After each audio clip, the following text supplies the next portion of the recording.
Olá a todos, o meu nome é Pamela e nesse vídeo eu e o Luca Henrique iremos falar um pouco sobre a importância da utilização dos recursos da composição corporal em atletas para a disciplina de medidas e avaliação do professor Raul.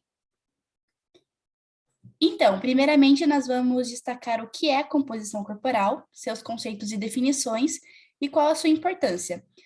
para depois nós especificarmos do porquê avaliá-la em atletas. Bom, então, segundo essas duas autoras, que são a Vivian Hayward e a Lisa Stolarczyk, a composição corporal é a proporção entre os diferentes componentes corporais e a massa corporal total, sendo normalmente expressa pelas porcentagens de gordura e de massa magra.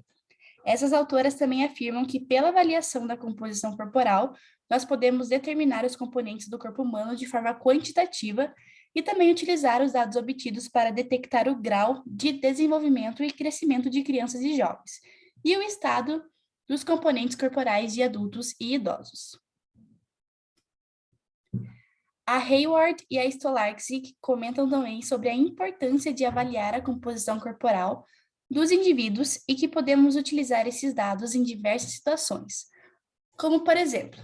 para identificar riscos de saúde associados a níveis excessivamente altos ou baixos de gordura corporal total,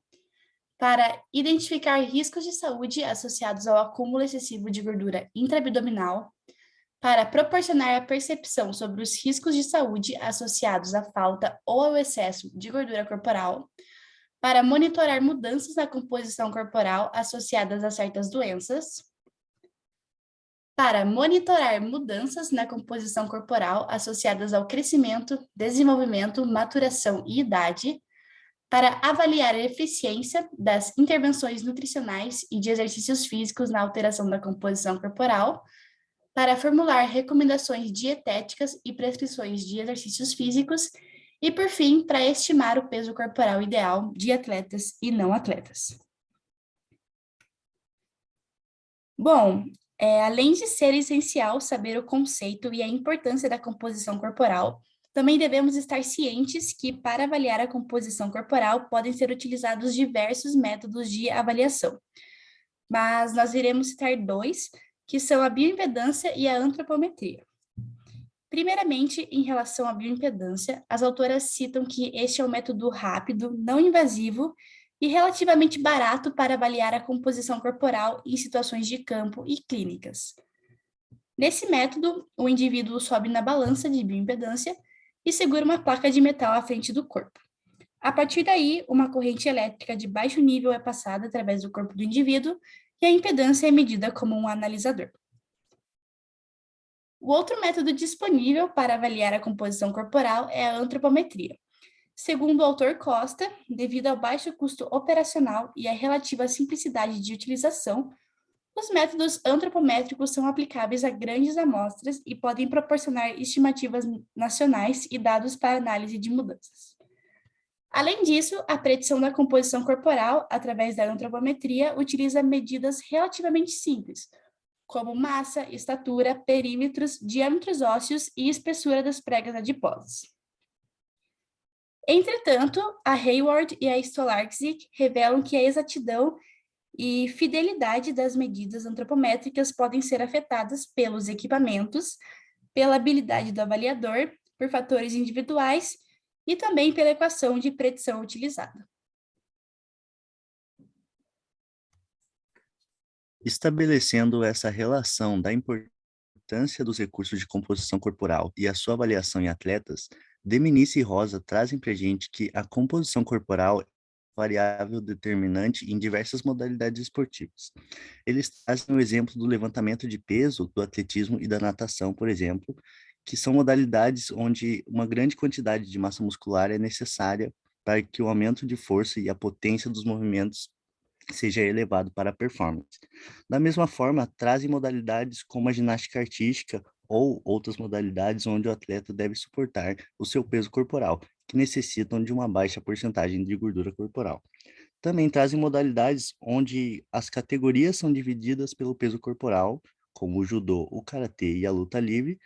e também modalidades como a dança e o fisiculturismo, onde a estética do atleta e a prática dos movimentos são fundamentais.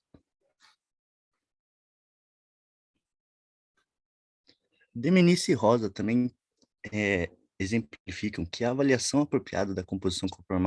corporal permite estimar o peso corporal ideal para uma competição de um atleta ou equipe, assim como comparar esse peso entre atletas do mesmo grupo. Também citam que a monitoração das modificações desses componentes magro e gordo do corpo durante a temporada de treinamento pode ser fundamental para o desempenho de um atleta. A estimativa dessa composição corporal constitui também a primeira etapa na identificação de possíveis distúrbios alimentares por parte do atleta, assim como pontos positivos e negativos no planejamento nutricional também de uma equipe. Exemplificando onde é utilizado os recursos de composição corporal, Moses mostra para gente um exemplo de atletas corredores, onde uma porcentagem excessiva da massa gorda também tem sido vista como um fator limitante de performance em atletas corredores.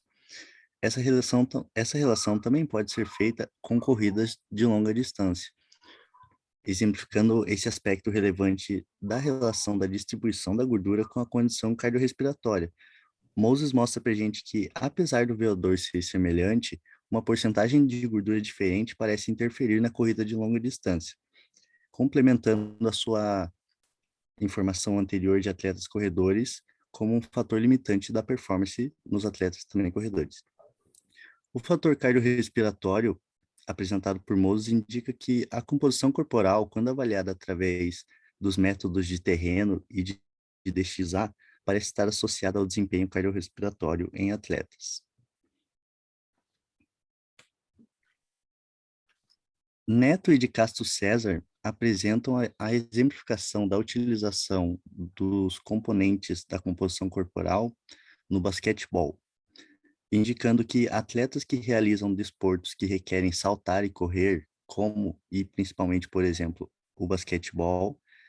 possuem uma baixa percentagem de massa gorda. E essa baixa percentagem de massa gorda é necessária para os atletas para que eles possam otimizar a sua performance, além de ter uma grande quantidade de massa muscular para um aumento de força e potência,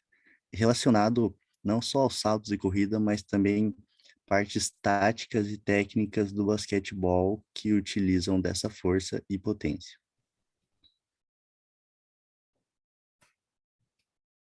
Exemplificando em outro esporte, Crivellin mostra no voleibol que os atletas possuem uma maior quantidade de massa magra e também uma menor quantidade de gordura corporal, possuindo assim uma maior estatura e membros mais compridos para a prática. Entretanto, apresenta um contraponto de que a importância do desempenho de saltos para essa modalidade do voleibol tem relação com a gordura corporal, e essa gordura corporal poderia influenciar de uma maneira negativa,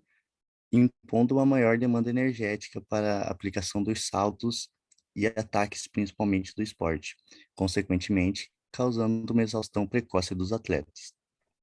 Por outro lado, o aumento da massa magra poderia ser benéfico, pois contribuiria para o aumento de força relacionado à parte física e também técnica dos ataques e defesas do voleibol.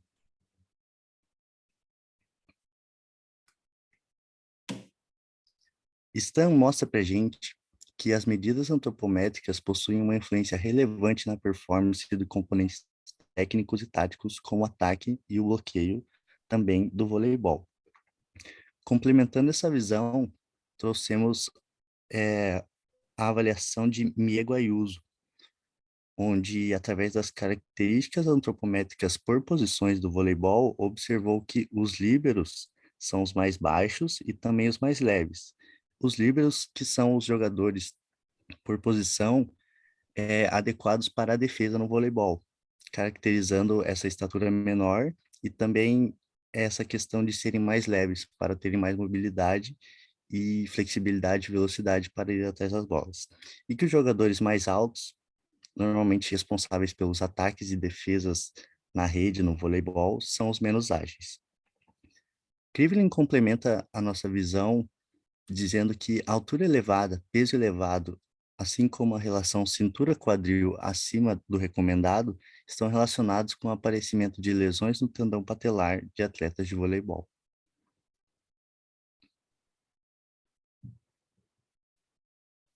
Aqui trazemos uma aplicação prática e acreditamos que a principal forma de utilização dos recursos de composição corporal a longo prazo em atletas é com a avaliação de Santos e Guimarães com atletas paralímpicos brasileiros. Essa avaliação visou identificar o perfil dos diferentes grupos de atletas participantes dos Jogos Paralímpicos de Sydney, objetificando descrever as suas condições sob o ponto de vista de uma formação corporal, além de subsidiar ações de prescrição no campo da nutrição e do treinamento, visando otimizar o seu rendimento atlético durante os jogos. Ou seja, resumindo tudo que foi apresentado até agora no seminário, nessa questão de avaliação corporal para uma prescrição de atletas no rendimento, no caso, nos Jogos Paralímpicos de Sydney. As medidas utilizadas por Santos e Guimarães foram as medidas de distribuição da gordura corporal, somas das dobras cutâneas, como IMC e AICQ, como parâmetros para prescrever as dietas e os treinamentos específicos para os atletas dos Jogos.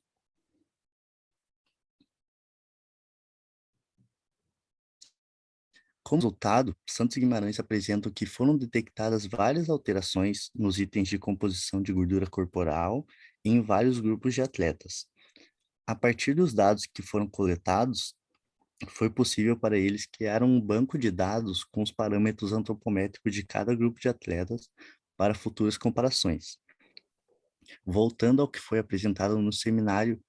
como o acompanhamento e o monitoramento dos atletas e ou equipe de atletas, tanto entre a sua própria categoria, quanto nos demais adversários, quanto no planejamento pré, pós e durante a temporada de competição. Santos e Guimarães concluem o artigo dizendo que a alimentação contínua desse banco de dados,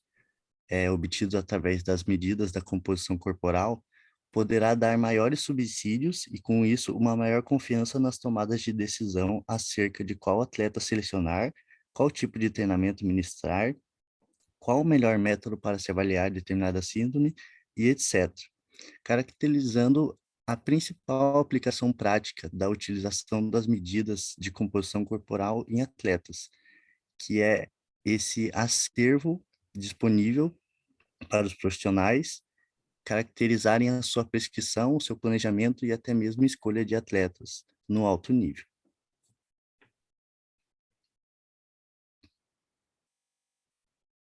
Bom, essas foram as referências bibliográficas que foram citadas ao longo da nossa apresentação. Aqui também tem mais algumas referências. E nós agradecemos pela atenção e esperamos que a gente tenha deixado mais clara a ideia do que é a composição corporal e por que é tão importante avaliá-la em atletas. Muito obrigada.